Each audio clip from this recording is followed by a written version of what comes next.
محترم ناظرین، آئیے حضرت شیس علیہ السلام کا واقعہ لے کر حاضر ہوا ہوں۔ اگر آپ چینل پہ نئے ہیں تو چینل کو ضرور سبسکرائب کریں، شیئر کریں، کامنٹ کریں۔ بسم اللہ الرحمن الرحیم۔ السلام علیکم ورحمۃ اللہ وبرکاتہ۔ حضرت شیس علیہ السلام کا واقعہ۔ جب حضرت آدم علیہ السلام حابیل کی مصیبت میں بے قرار رہتے تھے تو اللہ تعالیٰ نے جبرائیل امین کو ان کے خاطر غمگین کی تسلی کے واسطے بھیجا کہ اللہ تعالیٰ تیرے تئے ایک فرزند رشید عنایت کرے گا۔ اس کی نسل سے حضرت محمد الرسول اللہ صلی اللہ علیہ وسلم سردار بنی آدم کا پیدا ہوگا۔ چنانچہ حابیل کے مرنے سے 5 سال بعد حضرت شیس علیہ السلام پیدا ہوئے اور وہ حسن صورت میں اور خوبی سیرت میں مشابہ حضرت آدم علیہ السلام کے تھے اور تمام اولاد سے حضرت آدم علیہ السلام کے نزدیک محبوب تھے۔ چنانچہ حضرت آدم علیہ السلام نے قبل وفات کے ان کو اپنا ولی عہد بنایا تھا اور بطریق وصیت کے فرمایا، جب طوفان نوح کے زمانے میں واقع ہوا، اگر تم اس زمانے کو پاؤ تو میری ہڈیوں کو کشتی میں رکھوائیو جو غرق ہونے سے محفوظ رہیں گے، یا اپنی اولاد کو وصیت کرنا کہ اس طرح سے عمل میں لاویں۔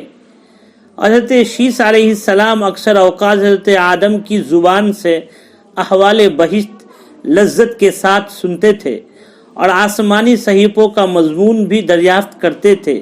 اسی واسطے حضرت آدم علیہ السلام کے شجر و خلق سے انس و حق سے خلیفہ کیا تھا اور لوگوں سے تنہا ہو کر دنیا کی لذتیں چھوڑ کر اکثر اوقات وظائف اور طاعت میں مشغول رہتے تھے اور نفس کی ریاضت اور تہذیب و اخلاق ہمیشہ ان کے مد نظر رہتا تھا۔ اور حضرت شیس علیہ السلام کے زمانے میں بنی آدم 2 قسم کے تھے، بعض طباعت حضرت شیس کی کرتے تھے، بعض قابل کی اولاد کی تابع داری میں مشغول رہتے تھے۔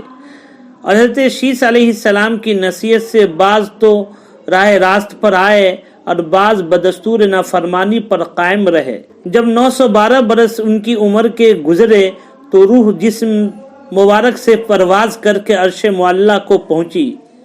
اور حضرت شیس علیہ السلام کی بعض نصیحتوں میں یہ ہے، مومن حقیقی وہ ہے یہ خصلتیں ان میں ہو، اول تو خدا کو پہچاننا، دوسرے نیک اور بد کو جاننا، تیسرے بادشاہ وقت کا حکم بجا لانا، چوتھے ماں باپ کا حق پہچاننا، ان کی خدمت کرنا، 5واں صلہ رحمی یعنی اپنائیت کے لوگوں سے نیکی اور محبت کرنا، چھٹے غصہ زیادہ نہ کرنا، 7واں محتاجوں اور مسکینوں کو صدقہ دینا اور رحم کرنا، 8واں گناہوں سے پرہیز اور مصیبتوں میں صبر کرنا، 9واں شکر الہی کا ذکر کرنا۔ تو دوستو، ہمارے اس قاسمی اسٹوری پہ اگر واقعہ آپ کو اچھا لگے تو ضرور کامنٹ کریں اور بتائیں، اس طرح کا واقعہ لے کر آتا ہی رہتا ہوں۔